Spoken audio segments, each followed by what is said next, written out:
I want to talk a little bit about who we have here that's going to be presenting to you today. First of all, my name is Mitch Weinzetl, and I'm a Senior Program Manager with the IACP. I also have to my left Chief Bernadette DiPino from the Sarasota, Florida Police Department, and Chief Ed Rosesler from the Fairfax County, Virginia Police Department. I'm going to ask each of them to kind of outline their resumes a little bit when we get to their section of the presentation. I'm sure I wouldn't do them justice, so we'll ask them to do that when we get there. I want to just take a couple of minutes and talk about kind of some of the concepts that go behind this particular session and why we're holding this. My background, real quickly, I was an officer for 27 years in Minnesota. I was a chief for 17 years there before I left and went to work full-time for IACP. My current job now at IACP is I do operations and management studies of police agencies around the country in varying shapes and sizes. Some of these are more targeted in nature, some of them are top to bottom type studies. And as it happens, just coincidentally, we're in the middle of a study right now with the Sarasota Police Department, and certainly if you have questions of Chief DiPino, I'm sure she can answer those afterward as well. But one of the things that we find real common within organizations is this whole question of succession planning and developing leaders. And it's not uncommon at all for us to find that we go to organizations who are looking to elevate people to significant leadership positions from outside, oftentimes because they lack people who are prepared internally. And I hope you caught my language there, because I didn't say people that aren't capable, I said people that aren't prepared. Oftentimes we have people within our organizations that have the requisite skills, but they just haven't developed those to the point where we can put them in that next elevated position. And it gets more complicated as we go up the leadership scale and we hit that executive level and we start thinking about the types of decisions that need to be made at that level. So one of the things that we often talk about within organizations really kind of runs into two lanes, if you will. One of them is mentoring and coaching. And just by show of hands, how many of you in here have a formal mentoring program in your department? Raise your hand. Okay, a couple.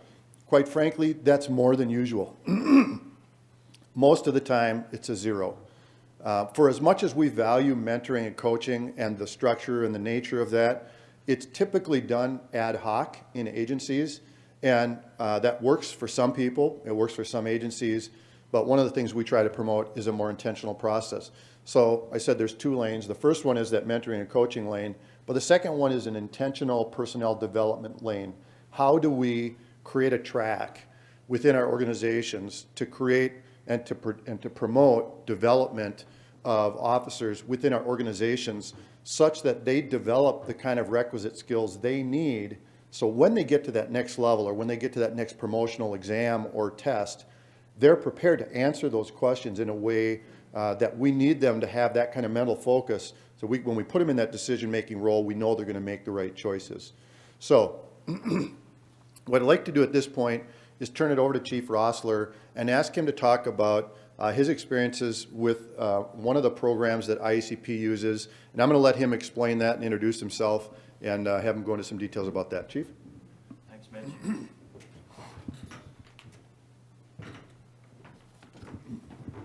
Well, good afternoon. My name's Ed Rosesler. I'm the current chief of Fairfax County, Virginia, which is right outside of Washington, D.C. We're about 400 square miles, more than 1.2 million residents, and it's an urban area. And I've been with the department for a little over 29 years and been the chief for the last 5 years. And a long time ago, I partnered with IACP for the International Policing and Education and Training Program, otherwise known as IPET. And that program provides a lot of mentoring and coaching to our peers around the globe. And it's my goal, not only as chief, but in other positions, participating in IPET to develop future leaders. And what I target are brand new command staff officers for the program. And what I look at is where have they been on the organizational chart? Which boxes have they hovered in? And as we all know, as leaders, a lot of people find a niche and they try to kind of stay in a place in the organization where they're happy, whether it's admin or ops. So what I try to do is push the commanders that are selected for the program, and it's a competitive process, into areas that they have no experience. And things we take for granted here in the United States is such things as how to build a cruiser, how to establish a crossing guard program, or 21st century policing concepts, or just the biggest thing I like is, and I learned from Mitch, is the co-production of policing, and that's the engagement with our community, taking community-oriented policing and taking it to the next step in the 21st century. And what we're learning to do with our peers from around the country is something that we've done well here in the United States, but we just take it for granted. That's when we develop policies of how we engage in a community, not just community-oriented policing, but if it's a use of force policy and we want to engage our community to help them understand what is lawful, what is awful, and how we do our business, and to get the buy-in so when we have that bad event, the community understands a lot better. So with all these concepts, a cohort of fellows will come to IACP, sponsored by the State Department, and usually an academic institution in and around the Washington, D.C. area, and they'll have a formal structured academic couple of weeks, and what they need to do is focus on what is the need of their agency, what do they need support from our commanders that are in this program. And so they develop their project and a timeline. And the goal is to go back to their home country and start work on that project. In the gap, they are partnered with commanders from the United States to help mentor and coach them in their project. And again, it's projects we take for granted, and we help that law enforcement agency build the project. Then our United States commanders will go overseas and continue to help them on the ground with their project for a few weeks, and then obviously come back to the United States. And generally, we do this within 1 year. So what's the benefit for us here, for our commanders, our new commanders? It's the leadership skills. It's to be able to coach and mentor someone else and learn those skills through the program, how to become a better coach and mentor, which internally makes them a stronger leader. And we've been doing this for a number of years, and I'm proud to say that I have a lot of commanders that have really embraced this concept, and we have a list of new commanders that are knocking down the door to get involved in this program because they see the benefit, because they might have started our first rank of commander in my department as first lieutenant, but many of these commanders from years ago have now navigated to captain, police major, and one deputy chief. So they see the benefit of it, and it's making them stronger. And we've also had other commanders that have become chiefs in other jurisdictions because these skills have allowed them to network and grow themselves personally. But what it does for all of us as a profession, it improves our profession, it improves your department's image around the globe, around the country, and it makes us all better as a police family. And I just can't talk enough about the benefits of this. I have great pride in the IPET program, and it's all about coaching and mentoring. And if you're interested in it, I'll stick around at the end. But I think through this program today, you're going to learn about other avenues of coaching and mentoring. So with that, I'll turn it back over to you, Mitch. Thanks.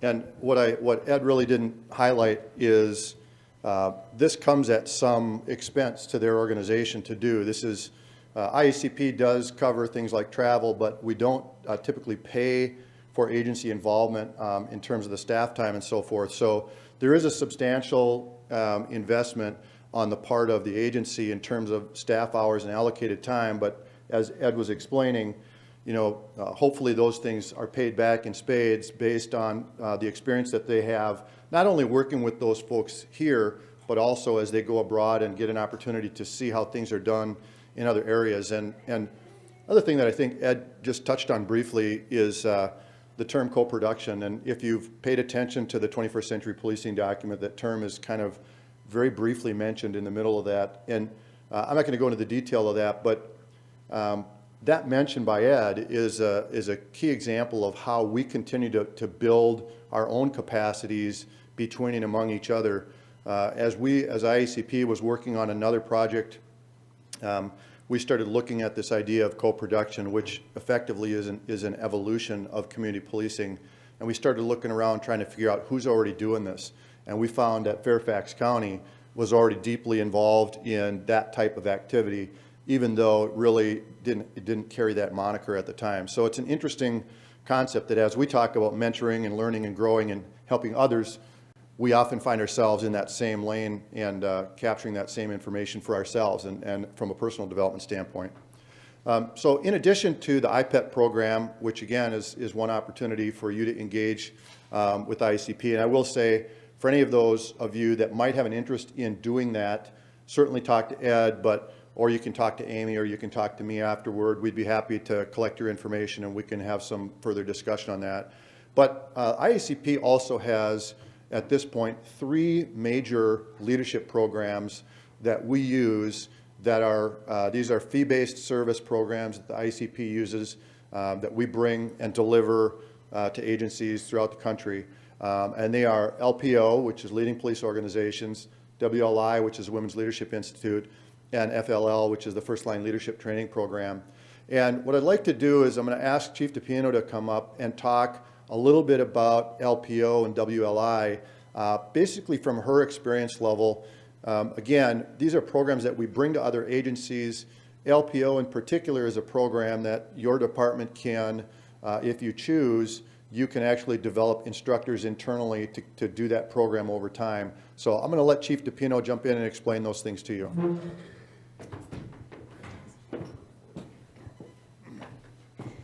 Thank you, Mitch. My name is Bernadette DiPino. I'm the police chief in Sarasota, Florida. I've been there for 5 years, and I was just told recently I'm officially a Florida chief because I survived my first hurricane there as a chief.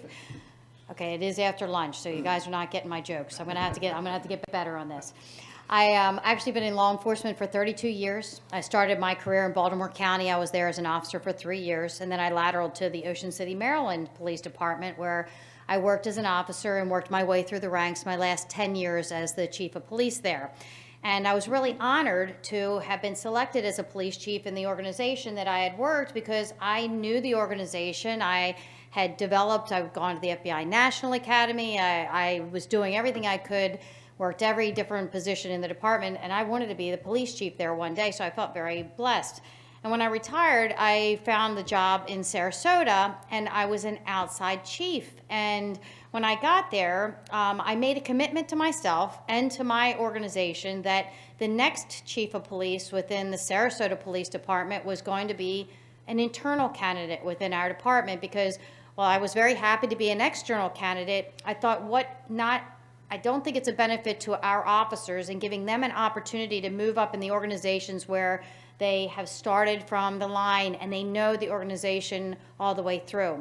So I've made it a commitment of mine to make sure that I developed and had that succession planning, but developed the future leadership. I believe in the legacy of leadership within my organization. If anything I can do as a police chief is that I would leave the organization in the hands of someone that's going to make it better than I hopefully made it up until my point. And the best way to do that is through leadership courses, whether it's, you can name all these different leadership classes, but I can tell you, having attended the LPO, and I'm going to tell you a little bit about that, and then also being intimately involved in the development of the women's leadership course. I actually hosted the first group of us at my headquarters in Ocean City to come up with this idea about having a women's leadership course, which really hadn't been done at that level before that. And I found it's been quite beneficial. And at the end of my presentation, I will show you some slides on how my officers participating in these courses had led to them eventually becoming leaders within my organization now and hopefully future chiefs within the organization. So let's talk a little bit about LPO, which is Leadership in Police Organizations. So this is a flagship leadership course that is over 10 years old, and it's modeled after a training concept of dispersed leadership. Every officer within the organization is a leader. So this isn't just for captains or lieutenants. All levels of your organization can attend this class. And what I've heard as feedback from officers that have attended these type of sessions is they feel reinvigorated, they feel empowered, they feel like they have opportunities to move up in their organization. It gives them a nice blueprint for moving into the future. And it's an enhanced leadership of established line level through the command level process. So they know now how to think differently. And you can remember that. You're either chiefs or high-ranking commanders in your organizations.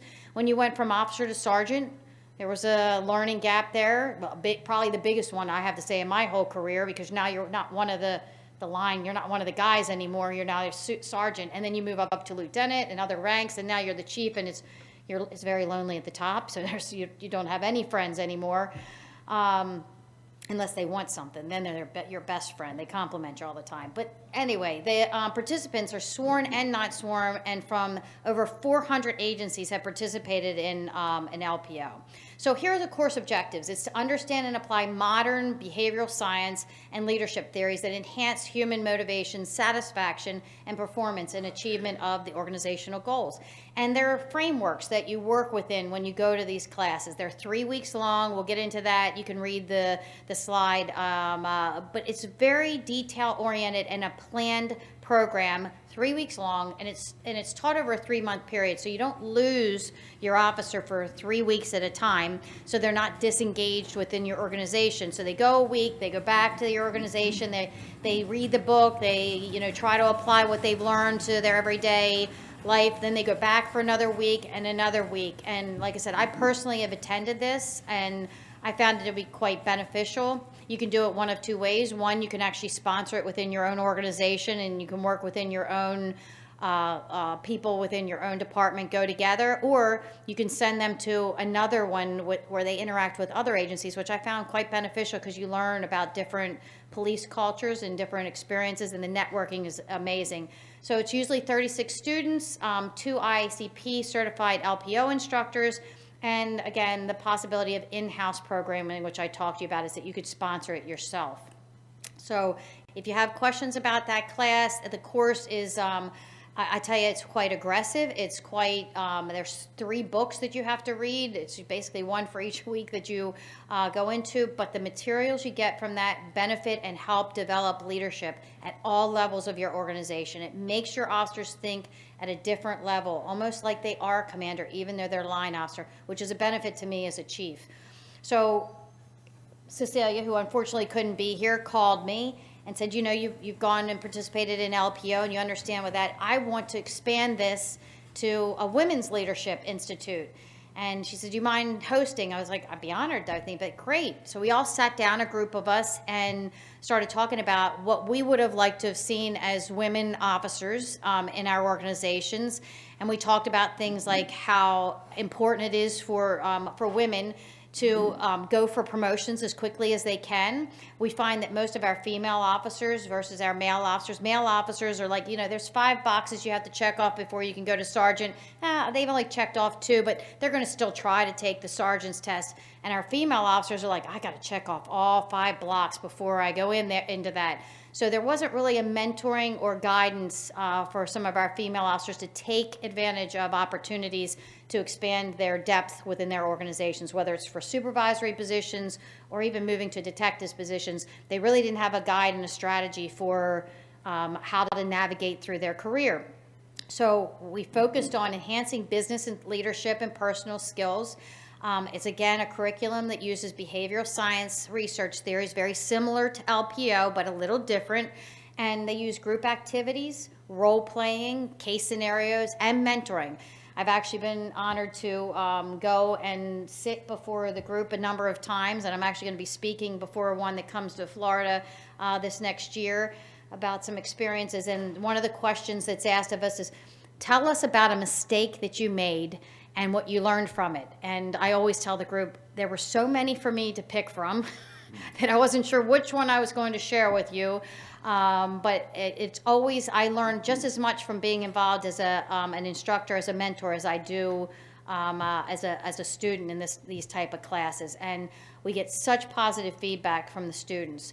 So here's the course topics. It's about motivating success, crucial conversations in counseling, teaching the women how to communicate with people, problem solve, how to do career planning, understanding who the stakeholders are.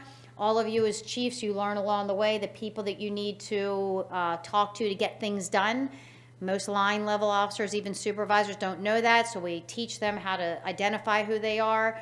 There's personal finance management, which we all can use, and then there's also networking opportunities, which is great. Most of the feedback that I've gotten, because I've actually sent all of my female officers to this, I actually sponsor the class, was that they wish they would have gotten that class 20 years ago when they first started their career. They have a motivation and understanding of where they see their careers going, and a lot of them, to be quite frank with you, had tears in their eyes because they felt like they finally had a group of individuals they could talk to about their unique experiences, because there is a difference of being a woman in a male-dominated occupation. And it was nice for them to have a networking opportunity to share. But the good news is it's not just for women. Men can also attend this class. And we've had men attend it, and they found it quite beneficial also. That's only a 1-week course, 40 hours. It's usually 50 students. Again, you can sponsor it within your own organization and encourage regional partners, or just have all of your students attend. The courses are usually taught by 2 IACP certified WLI instructors. It's approximately 1 a month spread out throughout the U.S. and Canada. It's always advertised in the Police Chiefs magazine or in the emails. It's also been conducted in Nepal and South America. And I can tell you that I actually have sent my female officers through this course, and I don't want to skip ahead, but my pictures are later and I'll show them to you. But one of my female officers, who when I got there, she was eventually made it. I just promoted her to captain, and she was able to attend this course. And I can tell you that seeing the change in her from after she took that course, it's really benefited her to moving forward within the organization. And the people that have attended both of these courses, I've seen a maturity in them, an experience in them, and I feel good. It's actually really good for me, because now I have people at all levels of our organization who have leadership abilities and are able to move up within the organization because of the exercises they participated in, the skills that they learned from attending these classes. And it gives them a confidence. And I can tell you right now I have 2 female captains who attended the class within my organization. And we'd never had a female captain, let alone a chief within the organization in the past. So it's really a great opportunity for WLI. But I hope you'll think about either sponsoring or attending, sending people to these 2 courses, because it will benefit you in developing that future leadership. And even if they never make it higher than the rank of officer or sergeant, you still have those leaders. And we know our unofficial leaders within our organizations have a lot of influence and impact on implementing programs and strategies, and then just relationships amongst themselves. These classes will absolutely benefit them. And I'll be here if you have any questions. I've got my card with my cell number on. I'll be happy to talk to you about it. Thank you. Thanks, Chief. I'm going to ask Chief DiPino to come back at the end here and walk through the photos as well. But I can't help but take a little bit of a lead from her comments and talk about my involvement with the Women's Leadership Institute. That might surprise you that I was involved with the Women's Leadership Institute, but I was. We did a course in Nepal about a year ago in the summer. And as we were pulling instructors together, one of the things we needed to do was add another instructor. So I actually went along as a senior IACP staff member and participated in that class in Nepal. And I want to just talk a little bit about the dynamics of that class. The chief talked about this a little bit, but when we think about training classes and we think about women within our police agencies, I think as men, as a male-dominated workforce, we sometimes forget that there are unique things that are going on with women within the field that we don't always pay attention to or focus on. I can tell you in Nepal, a lot of their police officers are deployed in the field on foot. You might be surprised to learn that for women in Nepal, there is no place to go to the bathroom when they are out in the field. So imagine a female police officer deployed in the field for a 10-hour shift with no place to go to the bathroom. That's a different issue than what we're dealing with here in the U.S. But one of the things that WLI does is it gives women leaders permission to have a voice. And I want to talk about that for a second. We were in this class in Nepal, and the chief mentioned men are welcome, and we don't discriminate in that way. But again, it's a women's leadership course, and it tends to attract primarily women. In Nepal, I think there were 3 or 4 men that were in the class, and I want to talk about the dynamic that occurred in that class, because as it started, before we started the class, a number of us met with the senior law enforcement officials in Nepal and had a roundtable discussion about the issues that they were facing. There were several people from IACP there, as well as a number of senior officials, and they brought in some women officers from their ranks to be a part of the conversation. And here's what happened. The male senior leaders were late to the meeting, and as we started the conversation, the women were talking.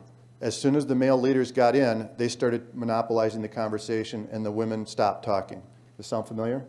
Okay. We weren't really sure what to make of that. We got into the classroom, and we saw the exact same thing happen with the male officers dominating the conversations within the classroom. That lasted about 4 hours. And somewhere along the way, the women realized, hey, wait a minute, this is about women leadership in law enforcement. And it flipped the perspective of the room. It was palpable. You could see that the men were not carrying the dialogue anymore, and it was about women understanding their role and talking to each other about how they navigate some of the challenges and difficulties within the law enforcement ranks and within their leadership positions. So I just want to say it really is incredibly powerful. It's not intended to be exclusive, but it is intended to address some of those unique aspects of women in our field that really need to be talked about. And as the chief mentioned, there's a level of empowerment that occurs within that class, which is really tremendous. So I certainly would encourage you to, as she said, either host a course or send folks from your department to that class and listen to their feedback, because the feedback, as she said, is really good and very strong. Hey, just one thing to add for my female officers out there. We kind of relate to the women in Nepal, because even in America, it's still hard to find a place for us to be able to go use a restroom, because we have to take all of our equipment off, make sure it's safe. So it's and that's one of the things that is actually discussed that the women talk about. There are unique things about being a female police officer that a lot of people may not understand. Thanks, Chief. So I want to talk a little bit about a program that we have now called First Line Leadership. And this program actually started a while ago, back in 2010. It started out more as an executive level leadership program, and over the past several years, we've kind of evolved this program.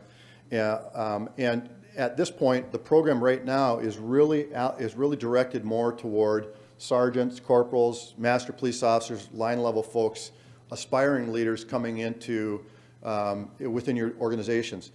And I want to talk a little bit about that. Chief DiPino mentioned this. I'm a firm believer in teaching leadership skills to everyone. Let me ask by a show of hands. How many of you in here had your first supervision class after promotion? Raise your hand and look around the room.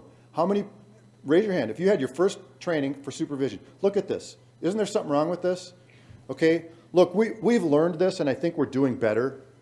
But as the chief mentioned, one of the great aspects of sending line-level people to leadership training is that they may have a better understanding of the leadership decision-making processes that have to occur. We talk about buy-in all the time with people and what we want our officers to understand, and we can't figure out why they can't figure it out, but we don't give them a basis for understanding it. And we can talk all day about inclusive processes and various things that are probably the standard now, that should be the standard within our industry. But quite frankly, affording people an opportunity before they get into a formal leadership training, leadership role, and affording them an opportunity to go through that ahead of time can pay big dividends. How many of you had someone that you worked with that got promoted and they were like the dog that caught the car? They didn't know what to do with it when they got there, right? That ever happen? How many of you have seen someone self-demote? Raise your hand if you've seen someone self-demote, right? Because they realized this wasn't for them. Wouldn't it be better for them to understand what leadership is before they get there? I mean, think about all the angst that goes into that process. So I don't want to oversell this piece of it, but I think it's really important for us to understand as organizational leaders, we need to teach leadership training early and often, and we need to put that in front of people. And I'm a big believer in putting it in front of them before they get into those roles. So I want to talk a little bit about the First Line Leadership course that we have. One of the things that we talk about is the shift, right? Today, you are officer so-and-so, and tomorrow you're sergeant so-and-so. Did you magically get smarter, right, between yesterday and today? I think we all know the answer to that, right? But somehow or another, you've been given this responsibility to make decisions and do things in ways that you didn't previously. The chief also was talking about, from a supervisory standpoint, we need to help people grow. We need to help them grow into those positions so that they're ready to take on those leadership roles. So even if you're not at that level yet, how do you get there? How do we develop those skills? And then once you get there, there's this whole one of the guys thing, right? People would ask me all the time, tell me about the balance between being one of the guys and being a supervisor. Well, the answer is there is no balance, right? But people need to understand that stepping into that role. And frankly, I've had supervisors who self-demoted as well because they couldn't make the break. They couldn't realize that there needed to be a separation. So we try to help interested supervisors or new supervisors understand what their role is within the organization and how that has changed in ways that maybe they really didn't understand before. Again, we talk about communications and managing change. I have a little axiom that I say, you cannot effectively lead if you cannot effectively communicate, period. You can throw the rest of the leadership books out. That's where it starts. We help them understand that. We help them understand that effective change is about implementation, not about the ideas. Most of us, if we go back and look at failed change, it's because how we implemented it, not because it was the wrong idea. So we'll go through that. We'll talk about leadership and followership. Followership to some of us is a new concept. One of my colleagues says, if you're a leader and you're walking along and you turn around and no one's following you, you're just out for a walk, right? You're not really leading anybody. So do you have good followers, and what does that look like? And by the way, what does it look like for you to be a good follower for the people that you report to? We talk about leadership skills, risk management. A lot of line-level police officers could give a flip about risk management. They don't get it, they don't understand it, and we have to help them understand their role in that and why that's important. We talk about political environments. I remember as a fledgling wannabe police officer thinking, I'm going to get into policing so I don't have to deal with politics, right? Is there a problem with that statement with anyone, right? We'll talk about how politics enter into what we do and how we have to be cognizant of that, particularly as we ascend the leadership scale and we get into the more executive level roles. We'll talk about community needs assessments. Again, some of these are elevated concepts, and part of what we're trying to do is help people gain perspective and focus. And I think the chief and I were talking about this before the class, and I would say the same thing to you. From my perspective, the biggest shift between line level leadership and executive level leadership is focus. How broad and wide is your focus? How well do you understand the full scheme of what's in front of you? And when we start talking about community needs assessment, engaging with the community, doing community surveys, receiving input, co-production, those kind of things, it gives us and it gives those folks in attendance a broader perspective on their role. And again, we'll talk about critical issues in policing and what that means to our efforts. I think we can all agree this is a particularly challenging time that we live in right now within our industry. And there are some very specific strategies that we have to think about engaging on a consistent basis in order for us to build and maintain public trust, and which that then ultimately supports our effectiveness as agencies. Our logistics, the FFL, one of the nice things about this class is it's pretty short. It's a 3-day class. This can be done, agencies can sponsor this class individually, or you can do it collaboratively, or this can be done regionally. Typically, we like to have 36 students. We'll bring in 2 certified FLL instructors from IACP to teach the class. And much like WLI, much like LPO, these courses are very much action-oriented. How many of you in here, raise your hand, now be honest, how many of you in here went to a class, came back, put the book on the shelf, and never looked at it again. All right? We hate that, okay? I mean, certainly as police chiefs, we hate that. We don't want to send our people somewhere, spend a bunch of money, have them go to a class, and then not do anything with it. So in all of these classes, whether it's LPO, whether it's WLI or FFL, our goal is to give these people actionable items that they can take back and put into play, things that they can actually turn into real life workable solutions so that there's something that's something specifically beneficial that comes out of it. So with that, we've got Chief Rosesler, and I'm not sure if our contact information's on here. Do you know at the end? It might be. I'll check the last slide. If it's not on here, you can circle back with me, or you can come up at the end and get a business card or check in with these folks. And then Chief DiPino, and I'm going to have her show off slides here. And then when she's all done, we'll take questions if there's any. Otherwise, again, we'll be around as well. Thanks, Mitch.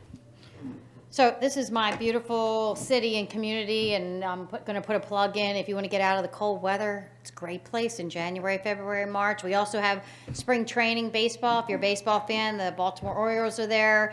Northport's getting ready to get the Atlanta Braves, and they've got the Yankees, the Red Sox. All of them are all along the southwest corridor of Florida. So please come and visit us.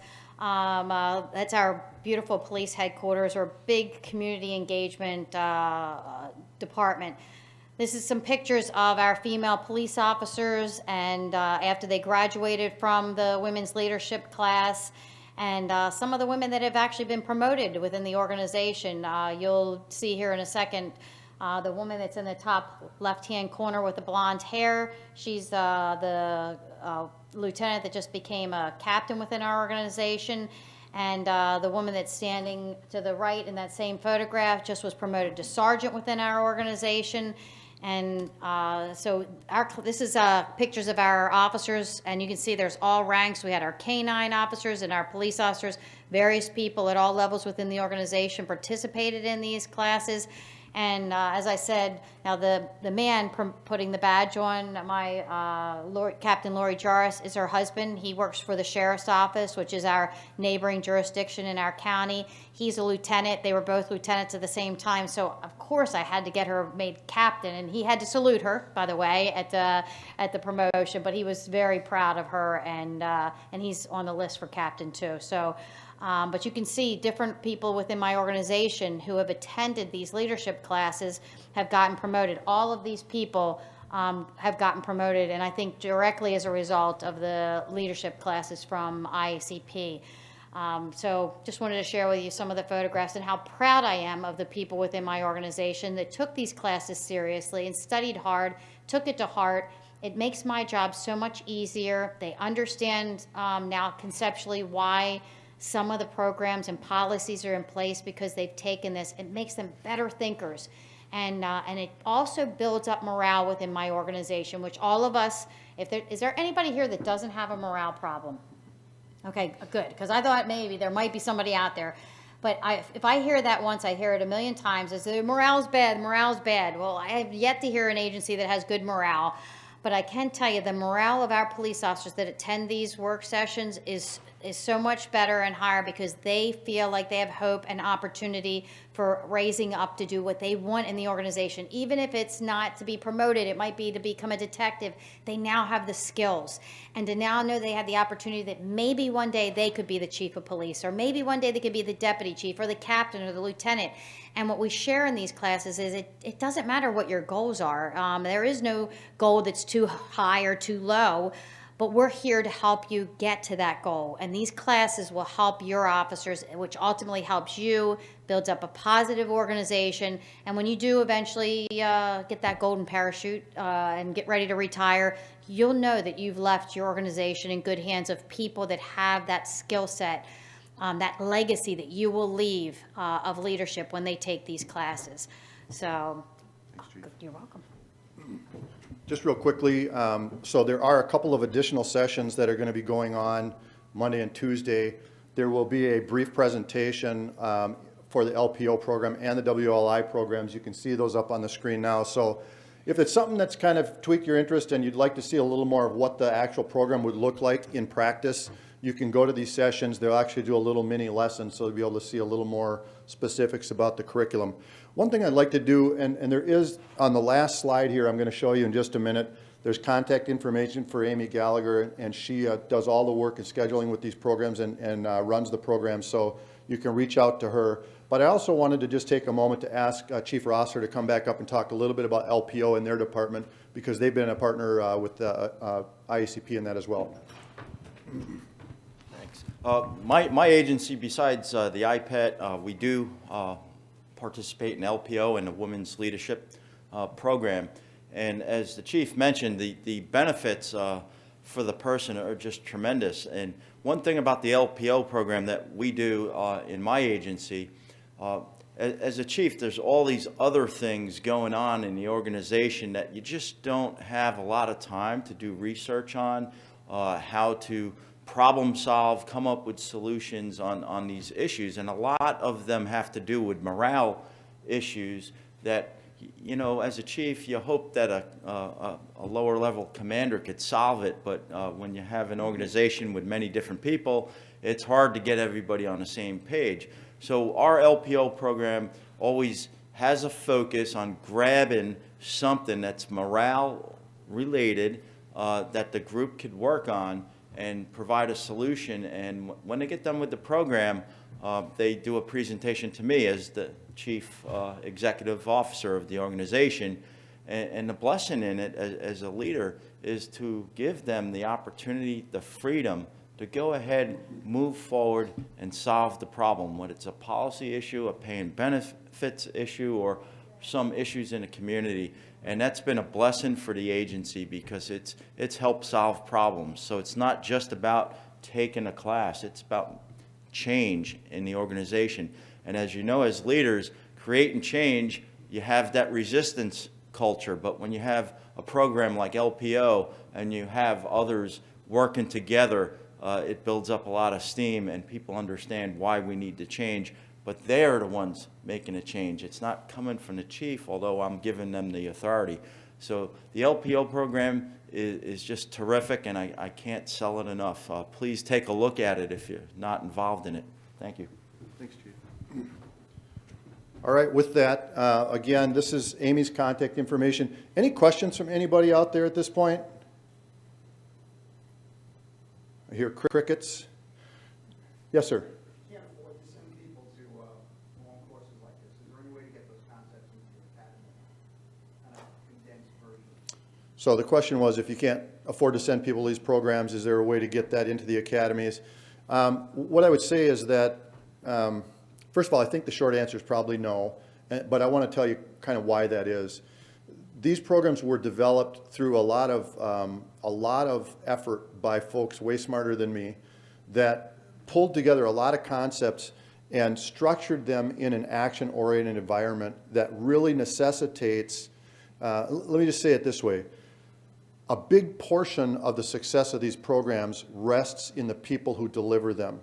There's, as you all know, if somebody comes up and starts to teach you training about something that they've never experienced or haven't been a part of, they just lack the credibility to bring that message to the fold. So one of the benefits of the people that we use from an instructional standpoint is that those people have been there, done that, and quite frankly, I will tell you this: when I teach these programs, I find myself telling more about the things I did wrong than what I did right. I find myself bringing up, when I'm telling stories, it's usually because I screwed something up, and it helped me learn and grow and understand things in ways that I probably couldn't have done otherwise. So it would be great if you could, somehow succinctly funnel some of those things in. There's plenty of good leadership concepts and books out there, but the nature of these programs is, I think, relatively unique in the way that they bind together this action-oriented environment with experienced instructors that really bring that message home in ways that are challenging. Go ahead, Chief. Let me tell you how you can afford it. Number one, you may not be able to budget for it, but you can try. And I would put in my budget a request for this. Ask for one slot every year and sell to whoever you report to, city manager, whoever it is. Make them tell you no, okay? But tell them the benefit of it, because you're developing leadership. You can share with them what we've talked about, and I'd be happy if you were to say, hey, talk to this chief. She'll tell you, or he'll tell you, or one of us will tell you what the benefit is. Second, if you have a police foundation, you can utilize that type of funding, because sometimes the foundation will, and we actually have one that will pay for leadership training. Look at whether your forfeiture money falls under, if your definition of any money that you get for forfeitures or grants within your area. Look to see if there's organizations, what's your jurisdiction, where are you? It's not about money for me, I'm in New York, it's not about money, it's just manpower wise. You know, there's always an issue saying. Right. You know, let me just say, and again, I don't want to get too philosophical on this, but I remember in my department as a chief, I used to hold a monthly meeting with my staff. And I remember at one time kind of lamenting to my boss about the cost of doing that. And he said, what does it cost you not to do that? And so I think I get your point. And quite frankly, FLL, I really didn't explain this, but FLL was designed for executive level leaders in rural areas originally. And it started on the weekend, and it was designed that way because these folks in smaller agencies couldn't break away for multiple days and leave their agencies. And so it literally started on a Saturday, and it went Saturday, Sunday, Monday, and people went home on Monday, so they were only having to take one day away from work. That was the original design of the program, again, simply because it was targeted at the executive level. And yeah, that's about 10 years ago, and it's morphed quite a bit from there. But I do get your point, and it's not lost on us at all. We do realize that pulling people out of your ranks, and especially in smaller agencies, it's difficult to do that. So, but at the same time, there's a strong payback. And you know, what Chief Rosesler was talking about as well, you know, in LPO, there's a project that comes out of that, much like the FLL program. These are action-oriented programs, and the benefit of what they can bring back to your organization is very high. So. Other questions? If not, Amy has some materials in the back. If anybody wants to grab those, the two chiefs and I will be up here. If any of you have any questions on your way out, please feel free to slide by, and thanks very much for being here. Have a great conference.